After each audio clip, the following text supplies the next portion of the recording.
Everyone, welcome to my mini blog. আমি এসেছিলাম আমার দিদি বাড়ি, এখন বাড়ি যাওয়ার সময় এসে গেছে। আর সাথে ছিল বিপ্লব ভাই। আর আমরা ব্যাগ গুছিয়ে বেরিয়ে যাই। আর বেরিয়ে দেখি দিদির মুখটা কালো ছিল, কেননা আমি চলে যাচ্ছি। আর আমার দিদি আমাকে খুবই ভালোবাসে। তারপরে সিনটা চেঞ্জ করে আমরা হাঁটতে হাঁটতে চলে এলাম রাস্তায়। আসার পরে আমার দিদি একটু বাই বাই করে দিচ্ছিল, আর আমি একটু ইমোশনাল হয়ে গেছিলাম। তারপর খানিকক্ষণ গিয়ে মনে পড়লো চশমা। তারপর দিদি হেঁটে হেঁটে হালকা হাসি দিয়ে চশমাটা দিয়ে আর একবার সিনটা চেঞ্জ করে চলে আসলাম মেইন রোডে আসার পর ঘেমে একদম গরমে এসে তারপর দেখি ঝম করে অটো চলে আসে, আর আমরা চট করে উঠে পড়লাম। তারপর আমরা দুজন একটু অটো শুট নিলাম, আর অটো শুট নিতে নিতে চলে আসলাম আমরা পাথরা থেকে দত্তপুলিয়া। আর এদিক ওদিক না দেখে আমরা উঠে পড়লাম রানাঘাট বাসে, যাওয়ার ছিল আরংঘাটা। তারপর একটু দূরে এসে আমরা আবার অটো চেঞ্জ করে আরংঘাটা পৌঁছে গেলাম। দেখতে না দেখতে আমাদের বইরগাছির ট্রেন চলে আসলো, আর চট করে ট্রেনে উঠে পড়লাম দু ভাই। সিনটা চেঞ্জ করে হাওয়া খেতে আসলাম। আর আমার মতো এরকম ভালো কাজ কারা করো কমেন্টে জানিও। তারপর নেমে পড়লাম আমাদের বইরগাছি,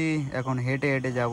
তারপর সিনটা চেঞ্জ করে চলে আসলাম বাড়ি, আর সন্ধ্যা হয়ে গেছিল বলে মা টেনশন করছিল। তো ভিডিওটি এই পর্যন্তই রাখলাম। আর বাড়ি এসে কি কি করলাম পার্ট 2 ফেসবুকে ফলো করো, লাইক অবশ্যই। আর এর মধ্যে আমার ভাই মনে মনে আমার এত সুন্দর শরীর দেখাস না।